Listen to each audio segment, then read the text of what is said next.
11. 11, c'est le nombre de vis que vous aurez à retirer pour accéder aux entrailles de l'Acer Chromebook R11 que voici. Ici, j'ai déjà retiré donc toutes les vis. On voit la partie inférieure du boîtier et il est préparé pour que je puisse l'ouvrir d'une seule main. Petit détail important, j'ai placé donc les enceintes vers le bas et il va falloir faire ce mouvement. Hop, pour ouvrir le boîtier. Donc ici, on a la connectique HDMI. Vous pouvez voir là. USB, HDMI, etc. C'est cette partie qu'il va falloir soulever et retourner. Comme ceci. Voilà.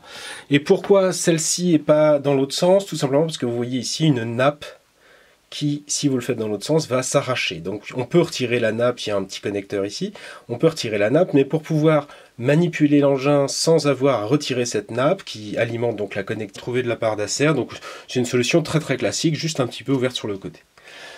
La batterie est un des deux éléments qu'on peut modifier sur cet engin. Ici, donc, c'est une 10,8 volts, 3400 mAh en 35 Wh. Elle est démontable, il y a deux vis, une de chaque côté, donc on va pouvoir la démonter assez facilement.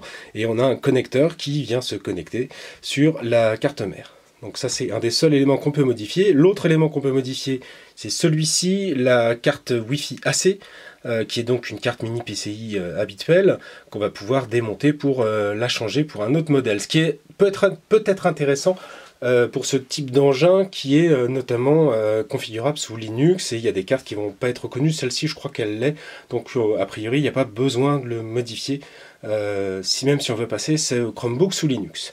Tout le reste, rien n'est modifiable, évidemment. La mémoire vive, on la voit là, les 4 Go sont implantés directement soudés sur la carte mère. Le stockage eMMC est ici, c'est une puce directement soudée.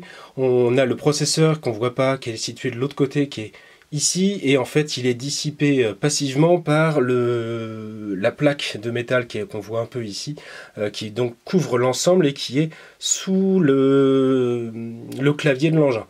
Ça donne quelque chose d'assez traditionnel, donc une dissipation qui se fait naturellement au travers des touches du clavier, et une plaque de métal qui vient aider à la dissipation à travers toutes les touches. Un élément intéressant, c'est une notification sur le boîtier ici qui indique M2, et on voit ici un connecteur qui n'a pas été monté, qui n'est pas soudé, et la petite vis qui sert à fixer une carte au format M2. Donc on peut imaginer des évolutions de cette carte mère avec un slot, avec la possibilité de rajouter un stockage M2, donc pour avoir plus de capacité de mémoire, à la place de l'eMMC qui est situé ici. C'est à peu près tout. On a une autre notification ici M2, je ne sais pas si elle est exploitable ou je ne sais pas si ce châssis va être utilisé pour d'autres machines, mais c'est tout. A priori on ne peut pas faire grand chose avec cet engin. S'il y a un détail intéressant encore, c'est le slot Kensington Lock, qui est donc ici en métal assez épais.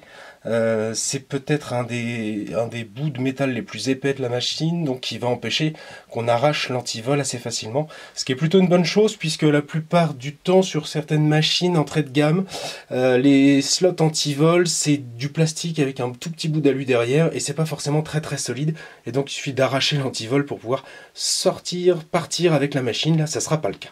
Voilà, c'est tout. Donc pour l'ouvrir, 11 vis à enlever, rien de vraiment sorcier, mais a priori il n'y a pas grand chose à faire, même quand on a enlevé ces 11 vis avec la machine.